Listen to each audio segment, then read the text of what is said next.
I would like to mention one special composer. Of course, I cannot mention all the composers, and also within the composers, I cannot mention all the important principles. I just found out that some points are really important to mention. So for this reason, I would like to talk a little bit about Carl Philipp Emanuel Bach, that I think, unfortunately, not enough of his music is played. And I think with some people, his style is not completely understood, I think. I find his music amazing. And I would like to put focus on two important points, at least in my perspective. One I would call Sturm und Drang, that this is a movement in the arts in the 18th century that moves from classicism in direction romantics, and it's kind of a movement that leads us in direction Beethoven, I would say. And although the music of Carl Philipp, a lot of it was written in the same time of Mozart, his energy and this Sturm und Drang, I think they have a lot in common. I will just give you a little example. If we take this movement,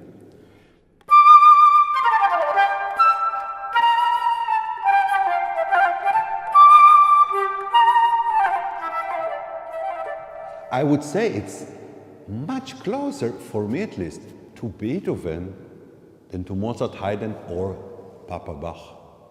Yeah, so if you're interested in that, look a little bit what Sturm und Drang means.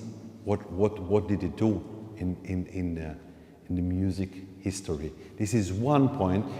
And another point for me, very interesting with Carl Philipp, is a term called rhetorics. Rhetorics is basically an ancient art of speech, which people used to know very well.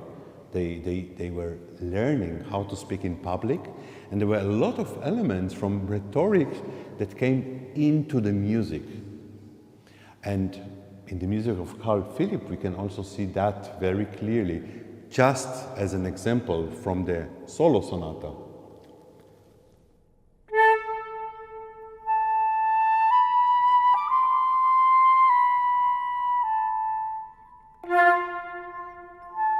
You might think that I am exaggerating, but this dagger and then high register, piano, legato, this is already a huge extreme.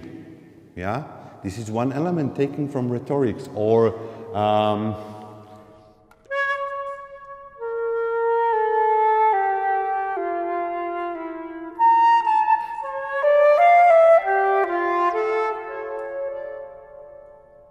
kind of shocking the audience, yeah, or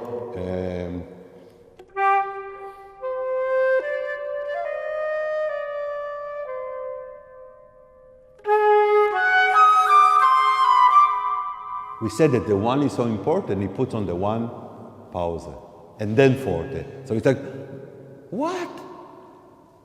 And at the end of the movement, a whole bar empty. So you play ta ta dee da dee da dee, and everybody's waiting. It's phenomenal. Of course, living in the 21st century, we heard a lot of it, but in much later music. Yeah. So Carl Philipp is using really the elements of rhetorics into his music. And his harmonic language, much further from Papa, is really, for the time, really revolutionary. And it's really worthwhile to look into the music of Carl Philipp, because I think he's an amazing composer.